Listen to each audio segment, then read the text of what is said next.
Welcome back to Munchies with Jazz. I'm back with another Life After Lockup review. We're on season 6, episode 19, so let's get started. It opens up with Courtney and Will for their final review. They're done with each other. They don't really want to talk to each other anymore. The marriage is kind of done and over with. I think he saw Courtney pull up with a guy or something like that on one of the previous episodes. She was with another guy, and that didn't sit right with him, which I agree. That's his wife, you know. She shouldn't be with any other guys except him, and stuff like that. So I do agree with that. And I do feel like she was trying to use Will. He feels that way as well, that Courtney was using him for money and stuff like that. So they're kind of just done with each other.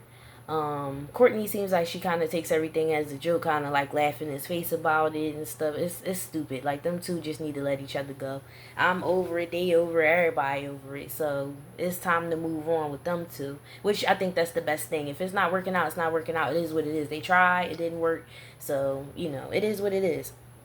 So the next scene, they go to um Kiana and Demadric. um Kiana, like, kind of feeling the pressure from the charges from Joella. So Joella meets up with the Modric's dad, and they talk to an investigator. Um, I think she comes to their house or something like that, and just starts talking to his dad. And they talk to an investigator, and they believe, Joella believes that either Demadric or Joella is responsible for her car, her car getting damaged and stuff like that. And really, basically, Joella wants money for her property that was destroyed in her car, and she wants to have a one-on-one with Kiana, in order for her to not sign the I think it's I can't remember what it was, but she was trying to, like, press charges on her. But she was saying, in order for her not to press the charges, she need to meet up with Kiana face to face and stuff like that. Which Kiana, Kiana don't want to do that. So then it goes to Brooke and JJ next, and Brooke and JJ are having issues because of Alex. The situation with Alex from the last episode. Um, I'm sorry, his name is JK. I be calling him JJ. I'm thinking he on damn uh JJ from Good Times and stuff. I keep calling him JJ. Um, so he meets up with Alex, and they talk about the baby situation. Alex says she doesn't really know what happened with them, why they have, like, such a disconnect with each other and stuff like that. And um, he was coming over late and all kinds of stuff. And like, what happened to all that, like the energy that he was having when he first got out. She basically like, well, what happened to it? You acting different now. You was into me before when you first got out. But he I think he loves Brooke, and he wants to be with Brooke, but I think he does have feelings for Alex as well. He kind of confused. I've been there before. We all been in a little love triangle or whatever the case is. So um they talk about that, and he just kind of drives off. They kind of go back and forth about everything, and he kind of just, like, drives off and just leave the situation alone. I think that's the best thing. Him and Alex just need to leave each other alone if he's going to be dealing with Brooke, because Brooke is a handful. So Brooke was calling, he wasn't answering the phone. He was kind of like avoiding her phone calls. So he finally answered. She's cussing him out. Where you been? I've been trying to call you. All kinds of stuff like that. You know how that go. She called him a million times. He didn't answer the phone because he was with Alex, of course. So he he hangs up on her, and I believe he pulls up to the house. He doesn't tell Brooke about Alex's pregnancy. He's still a little nervous about it. So they go to his mom's. Well, he goes to his mom's house, and his mom and dad is kind of telling him he needs to grow up, and he needs to, like, get the situation under control with Brooke, because it's getting out of hand. You want to nobody parents want to hear that arguing and playing around. Y'all grown adults, they need to figure it out. His parents is tired, they don't want to hear that. So basically he comes to the house and kind of like tries to hide out away from Brooke. She sees his truck, his red truck outside. I think he has like a red truck outside. So she notices his truck, so she's like banging on the door to come in the house and stuff like that. He hides in the bathroom and try to avoid her. And then it goes to the next scene where they're with Letitia. She's on the phone with her attorney, and she's kind of like worked up a little bit, like, get away from me, I need to, talk to my attorney in private. She doesn't want nobody following her. I believe that was from the last episode. And then it shows her in the car, and she's talking about how serious her case is, and she could possibly do jail time, and it could be years worth. I believe it was like some theft charges or something like that. I don't know if she had an issue with like one of her clients. It was something like that. I don't know all the details, but it was something like theft related or something like that, identity theft or like fraud or something.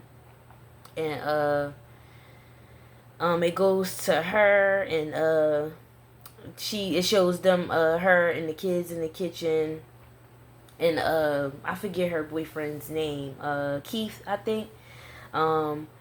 They're in the kitchen talking to the kids, and Mari is saying he's so thankful. That's his son. I believe his name is Keith. I can't never remember the guy with the dreads. Letitia's boyfriend's name. His son is saying he's so thankful for having his family and stuff like that. He's really sweet. He saying he's happy how things are going and stuff like that. She opens up and says she has a plea and she doesn't think it's really fair. She's not technically guilty of what they're like accusing her of. And he kind of asks about the kids, like what would happen if something did where you did have to go away for a little while, like what would happen. So she says that one of her daughters, his dad is in her life, but the other one, the younger one, he's a little more involved in her life, so he would take on that role of taking care of her and stuff like that. I guess her dad isn't in the picture, or they might not have the same dad. So yeah, he was just saying, you could tell that's a concern for him. He's not really ready, for that big responsibility to be taking care of the kids alone. So and she says that he has rights over one of her daughters and that she can adopt him. He can adopt her daughter and stuff like that. So, to me, it doesn't seem like he's like thrilled about that. I'm pretty sure nobody would be who would be thrilled about their husband or wife or boyfriend, girlfriend, whatever, going to jail and you have to like take on so much responsibility. I do get it, but I feel like at the same time, as a family, that's what family do. Like, you got to step up sometimes when you don't want to, and you got to get used to it. It's not always about him. So he not in jail no more, and everybody not focused on him coming home. It's going to be about the people now. So I think they get into a little kind of argument where she says like, basically, I've been holding you down, so you gonna hold me down. And he basically feels like she overlooking all the stuff that he done to try to show effort and stuff like that. So he feels like she's not noticing what he does, and they both not hearing each other with that aspect. Like, she feel like, I held you down, you should hold me down as well. Something go down with me, which I agree. So let me see, where am I at? Oh, it goes to Troy and Zaria. I think her name is Zaria. They're eating dinner with family. They make a toast. Troy makes a toast and thanks everybody and says he reproposed, and he asks if they can go to the wedding and stuff like that. And somebody asks like, are y'all thinking about having any kids together and stuff like that? And they kind of bypass it. They not, of course they want to have kids, but they're not going to tell the family just yet that she's pregnant. It's still really soon. She's only like a month along. A lot of women, like when I was pregnant, I waited to tell people. I waited till I was about 3 months. Then I told everybody. Miscarriages and stuff like that can happen. Women like to keep that part private sometimes. So I respect that. She didn't really want to tell everybody right away on his side of the family. So they kind of keep it a secret for now. He goes out in the car and talks to his baby's mom. and he wants them to co-parent in peace, and his girlfriend, I mean his baby mom is too hung up on Zaria being in the picture. I feel like let it go. That's his girlfriend. If she's not harming baby Troy, and baby Troy likes her, and they have a little connection and stuff like that, let them be and move on. Like, I don't understand why she's so worried about if Zaria's in the picture when it comes to baby Troy. Like, let it go, girl. Move on. Take the break. As long as baby Troy is safe with her father and she's in good hands, Zaria's not hurting her. She's feeding her. She's taking care of her. Her daughter's happy where she is, and her daughter not complaining about anything. I say, hey, take the mommy break. Like, every mom needs a little break here and there. My daughter's dad, he gets my daughter all the time. Like, he got my daughter now. He had her for like 2 weeks. Like, a girlfriend and all. That stuff doesn't bother me. It's, we've been not together for years, so let it go. And their daughter's a little bit older, so it's not like she's 6 months or nothing like that. So his baby mom really irritates me with that. Let it go. Like, his girlfriend now, she seems like she's Zaria. She seems like she's a good woman. Like, she would take good care of her daughter. But who know? We don't know. I don't know if anything happened for his baby mom to feel like that. I don't like when women act like that. That irritates me. Let that man see his daughter. So, yeah, he go out and talk to her. She's still hung up on she doesn't want a baby Troy around her, blah, blah, blah. And all that. That's annoying. But, yeah, they decide to make peace and stuff like that. And, he's glad that he could see his daughter. And, who wouldn't be glad about that? So, they, let me see.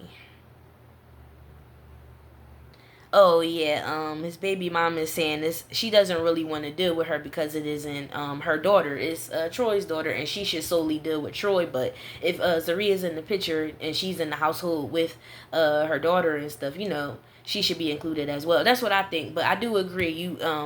If you have a child, you should talk to the parent first. You should always go to the parent first before you go to their partner or whatever. So I do agree with that, but the baby mom a little overboard. But maybe I don't know something. Maybe something happened and I don't know about it.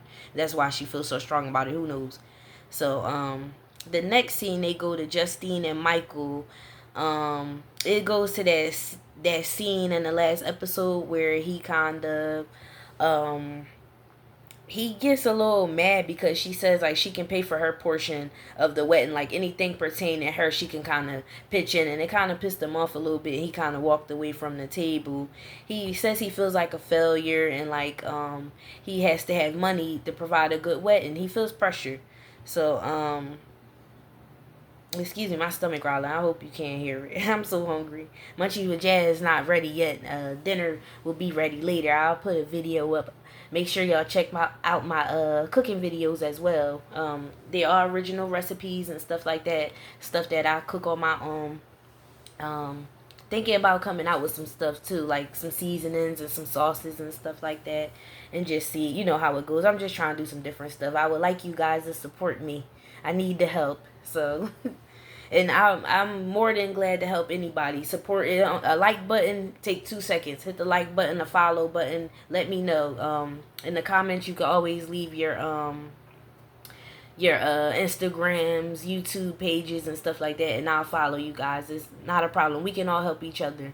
There's room for everybody to make some money and reach our goals and stuff. Get our content out there. So just putting it out there. If anybody interested. The subscribe button is right there. It's free too. You don't gotta pay for it. So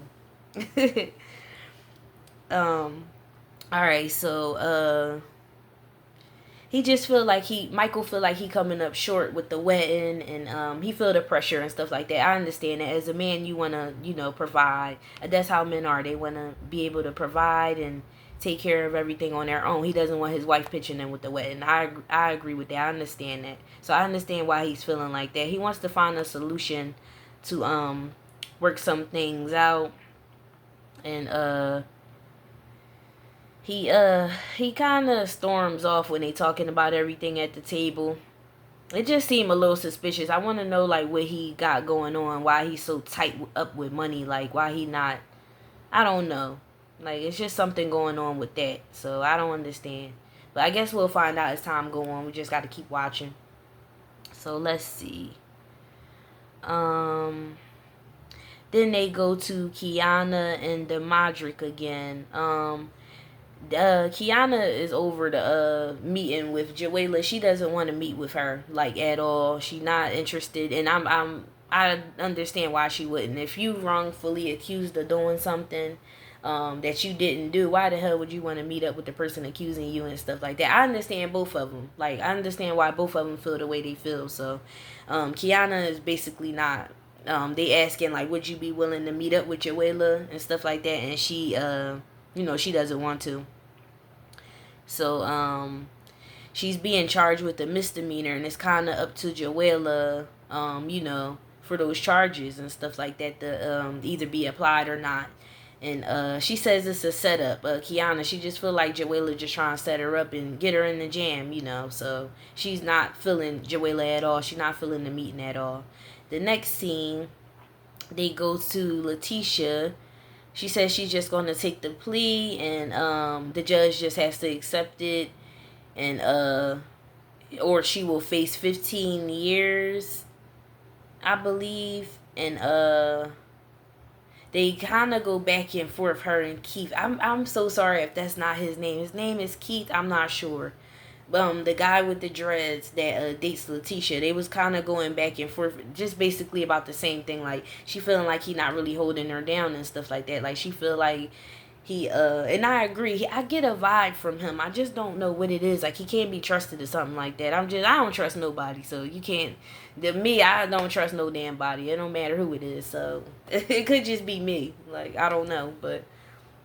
I don't trust him. I feel like he hiding something, or I feel like he probably does care about her and stuff like that, but I don't know if he interested in somebody else, or he want to kind of like, you know how you get out of jail or whatever. You've been locked up for a while. You kind of want to venture out a little bit. Who wants to get out of jail and just be stuck with one person and y'all kind of going back and forth? They might go to jail. Who the hell want to deal with that? Let's be realistic. So I feel like he just feeling the pressure a little bit. I don't know about him though. I hope they work things out and things go good for them. I don't know, but yeah, the something funny going on with Michael and him. I'm just something telling me. So the scene moves on. The next scene, it goes to Justin and Michael. Her mom comes up to the hotel. I could kind of tell that Michael not really feeling the mom. I don't really. Her mom kind of rubbed me the wrong way too, just with the bragging about how much she spent on the wedding part. It might just be that, I don't know, but her mom don't seem like she a horrible person or nothing like that. It's just the little stuff she be throwing in there about the $100,000 wedding. Okay, we get it. Like, it was a little irritating that she always brings that up.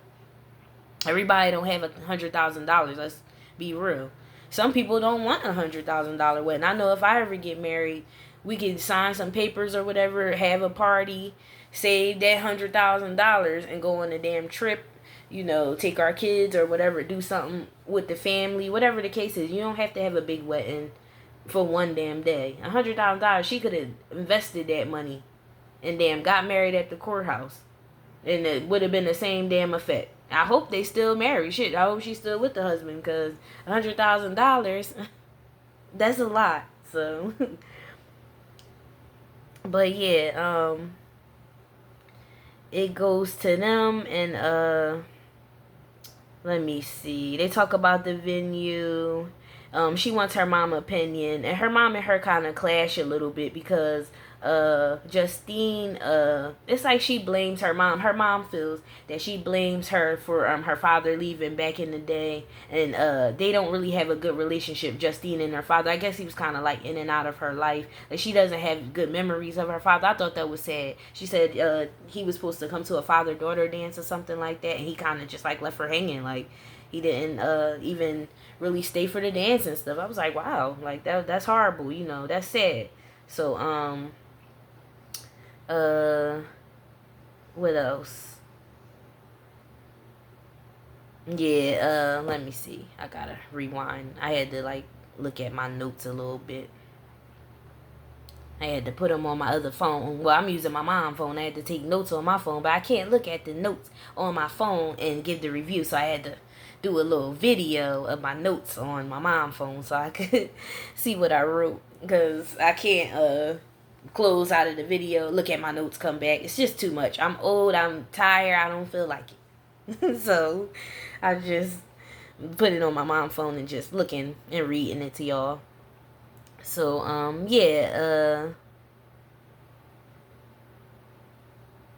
she feels like something basically missing without her dad in the picture. So that's sad. I hope her and her dad could work their relationship out, because who doesn't want to know their father or their mother and stuff. And as a father, how can you just do that to your daughter? Like, I don't understand people that just leave their kids. I love my daughter so much. I hate not seeing my daughter for a damn day. So I don't get how people can just go days and weeks without seeing their kids. Like, I don't understand that. Well, willingly, like, if they mom and dad want them, fine, and they safe and all that. Hey, like, we do that. Me and my daughter's dad do that. Like, I'll keep my daughter for a week straight or however long, and he'll keep her for however long, and we just talk about it. It's not that big of a deal. But we definitely had to get to that point. It wasn't always like that. My daughter's 4 now, so we had to, work some things out between us, over the years. But we good now, co-parent in peace. So I encourage everybody. Co-parenting does get easier, as the child get older. Hopefully, it did for me. I can't talk for everybody, but time heals everything. So, and maybe time will help her and her dad. Like that, sometimes people just need time and to figure some things out. Like, I didn't reconnect with my real dad till I got a little older. And my dad had a realization, that he wanted to be in his kid's life. And he made a change. So I was glad about that. Me and my dad reconnected and stuff. I do need to see him more, honestly. I do have to reach out to my dad more and see him more and stuff. I just be trying, apply stuff that happened with other people to my life, too. Cause then I'm not about to sit up here and be telling people my opinion about what I think, and y'all don't know nothing about me, and I'm just pointing the finger. Like, I feel like we all could work harder with our connections with our parents, our family. It could always be more communication, more hanging out, more I love yous, hugs. So family, is every family could work on that. So it shows Michael when he left the room. He calls his mom and asks her for $1,000, and she sends it on Cash App, and he says he will pay her back. He's basically in desperate need. He want to kind of just impress Justine with the wedding. He feels bad. Like, he feel like if he don't pull off a good wedding, Justine might leave him and stuff. And that was sad. I don't think Justine will leave him over that. I think she really loves him. So it goes to Zaria and Troy again, and they announce that they're having a boy. They're just like on their phone, like making a little video. They're having a boy. Troy calls his mom and invites her out and offers to get her a train ticket to come out and visit. He picks her up. His mom is the funniest. Like, his mom has to be my favorite on the show because she just doesn't care. And his mom smoked too, so 420 friendly is instantly somebody that I like. But you could tell his mom has like one of them like attitudes where she doesn't really care. Kind of, she at that age where like your mom is like, you grown, whatever, like do you, like. But you could tell she kind of does care a little bit, but she doesn't want to make it known that.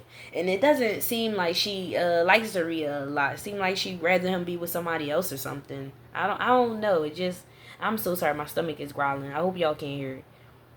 But yeah, his mom is funny. She's probably one of my favorite characters on this show. Like, she really tells him like, what y'all breaking up? Like, what you want me to come out here for? He was like, why would I invite you out here to tell you that we're breaking up? Like, no, that's not what's going on. So but he didn't really tell her that she was pregnant. He just kind of like said that he wanted to tell her something. They was just in the car and stuff like that. Seemed like he a little nervous to announce it because her and Justine don't have the best relationship. So it might be like, y'all pregnant. With her attitude, she'll say how she feel, and he'll know right away. So he a little concerned about that. He just want his mom and his fiance to bond and get along. And she don't need the stress. So the baby already, on its way. Just God bless them, pray for them, wish them the best, and move on. I don't think she should give her no type of negative feedback about the pregnancy. That don't stress her out. Pregnant women don't need to stress. So uh yeah, it shows Courtney and Will again. They basically just keep going back and forth. They don't like each other. He basically saying that was a waste of time. They got married like a damn day or two after she got out of jail or something like that. They didn't really spend enough time with each other to um to really make a bond and a connection and a marriage. Like, that takes time. You can't just jump into a marriage and think that it's going to work. So them two, they get on my nerves. Them two and Brooke and JK get on my nerves so bad. I can't take it. But I wish everybody the best. I want them to work things out. I want the best for everybody on the show. The next scene, they go to Letitia. She's coming out of the courthouse. She hugs. I'm sorry if his name is Keith. I can't remember that guy's name. I can never remember his name. They hug each other. She met with her attorney in the courthouse, and they go over the plea agreement. She just has to pay like a fee, and she gets like probation or something like that. So she doesn't get any jail time. So they're happy about that. They go out to eat. They kind of like all over each other, happy, celebrating. And then she says that she wants to kind of celebrate their union and stuff like that with the wedding. And here we go. His face start cracking up when that wedding came up. You could tell his demeanor kind of changes when she kind of want to talk about serious stuff like weddings and stuff. It's like he kind of don't want the responsibility, and he doesn't want to put the money out for a wedding either. She feel like she held him down, and he need to make a commitment to her. I agree with that. If they gonna be together, what's wrong with the commitment? Like, if y'all gonna be living in the same house, y'all kids, stuff like that, y'all might as well show them kids the right example and try to, work y'all relationship out in the best way y'all can. But a marriage, you definitely don't have to rush into it. They can get married when they're ready to get married. It is what it is. It shouldn't be rushed either. So I do agree that he doesn't want to rush into a wedding. But at the same time, I understand her point too. Like, she's like, hey, I held you down. Why I can't get a commitment out of you? I was committed when you needed damn ramen noodles, and she was committed to sending him whatever he needed and stuff in there. So I'm pretty sure she was helping him out. I don't think she left him high and dry in there. Let's be realistic. So I do understand. I understand both of them, and they kind of was going back and forth a little bit. And he says like the cost of the wedding is too much. And she kind of brings up him asking her. She said that he asked her, "Will you fucking marry me?" That's what he said. And she, you could tell that any woman that would bother them. That reminded me of Martin when he was like, "Yes, Gina, I will marry you." Damn, are you happy now? That episode when Gina wanted Martin to propose, and he was like, he really didn't want to, so he just kind of like forced himself into to engage her, like to ask her to be married. And Gina kind of just, she was like, wow, that's like the proposal I've been dreaming about. Like, wow, that's the best thing ever. It's like, that woman. What woman wants to hear, will you fucking marry me? Who wants to hear that? So I did not like that at all. I thought that was really rude and crass, like, for you to say some shit like that. But yeah, like, she said, and then he was like, oh, I don't remember doing that. And she was like, you don't remember? Like, what are we doing? Like, she kind of went off on him a little bit. And, which is, rightfully so. She has a reason, How you going to ask somebody, will you marry me, like that? That's crazy. Like, and then I was like, damn, that made me feel even worse about him when I heard that. That really made me feel like, or do you really, really want to be with her? Or are you buying time? Or are you, like, seeing where things going? Or like, are you really into her or not? So that's the question I got with them too. That was crazy. Like, they kind of was going back and forth, and the scene ended with that. And then it went to then went back to Brooke and JK, and it picks up at his mom and dad's house. She's banging on the door. You need to come outside. Open up the door. Answer the phone. His mom and dad is pissed. Like they over Brooke. Like Brooke really do be doing too much. Like she really do. She got a lot to learn. And her kids, that's another thing. I think she has 2 kids, and her mom be taking care of them kids. Give your mom a break and go get your kids. And stop. Why are you chasing JK around? Like, if he want to be with you, he will show you. She wouldn't be banging on doors. He would be answering the phone. He wouldn't be running you around. You wouldn't have no question. If a man want to be with you, it's never a question about it. He's going to call. He's going to text. He's going to keep dates. If he say he be there at 7 o'clock, they might be late or whatever, but if they showing up and they doing what they supposed to do, and hey, that mean that man loves you and he cares about you. It shows all in their actions. Men are really easy to read and understand. Like, they pretty direct with stuff. If they don't like you, they gonna show you something where you can kind of like, a red flag will pop up eventually. And Brooke had a few with JK.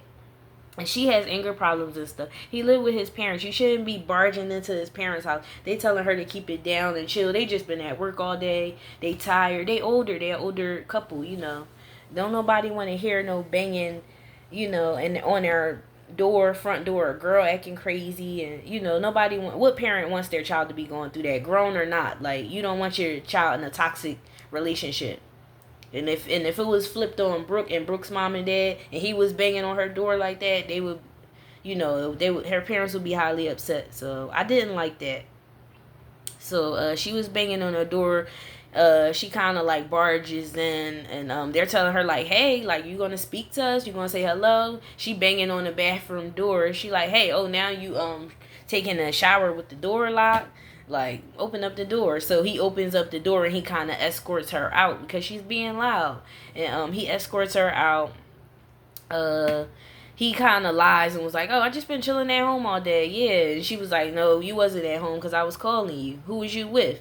And then right when they kind of get into the conversation, the cops pull up to the house. I don't know if the neighbors called the cops or somebody called the cops on her. I don't know. And then the scene kind of ends there. So I guess it'll pick up on the next episode. We'll see what happened. But yeah, that's basically it for that episode. It was a pretty good episode this time. I liked it. Brooke and JK, Brooke gets on my nerves so bad, I can't take it. And I didn't like that she, the last couple episodes when she, like, met up with Alex and she was trying to fight Alex. And now, they said that Alex had a miscarriage, but now they say Alex is pregnant. Like, was Brooke fighting Alex when she was pregnant? Like, because you're not supposed to be doing that either. But I know Brooke didn't know, so. But Brooke really need to chill a little bit. Like, she need to try to get her kids. Focus on that. Try to figure out, some stuff for yourself, and stop chasing JK around and stressing out his family like that and stressing herself out. So that's, I feel like, what's her name? Courtney and Will, they did the best thing. They separated. They left each other alone. That other couple, I can't remember that other couple that, was on the last episode, Bianca and the other guy. I think the girl's name was Bianca. They kind of remind me of Brooke and not Brooke. What's their names again? I be getting people so confused on here. Courtney. Courtney reminds me of the girl Brooke. Their situation, where they kind of they realize they need to let it go. So sometimes that's the best thing. To let people go, and, if they come back and y'all work things out, great. But if not, you gotta let them go and, figure things out from there. Everything will be okay. It's plenty of fish in the sea that cause you less drama and less pain and heartache. And, so I just hope they get it together on there. I wish everybody the best on the show. And, things that they going through, I hope things work out for everybody. So make sure you guys are liking and comment and subscribing to my channel. You can follow me on Instagram. It's Munchies with Jazz on Instagram, Munchies with Jazz on TikTok, Munchies with Jazz on YouTube. So yeah, just make sure you guys are hitting that subscribe button. I would really appreciate it. I'm really trying to put some more content out there and work on my just working on opening up a little more with my videos. I'm kind of a shy person, so this is kind of a way for me to open up and kind of, get my content out there without me actually like being in front of a ton of people. So this is a little easier for me. So just let me know any shows you guys want me to review. I'll come back with the next episode. Make sure you guys are leaving your social media pages on the comments and stuff, and I'll gladly follow you back, subscribe back. We can all follow, subscribe to each other. Let's all help each other out. Try to get our goals reached and stuff together. So I thank you for watching, and I'll see you guys on the next episode.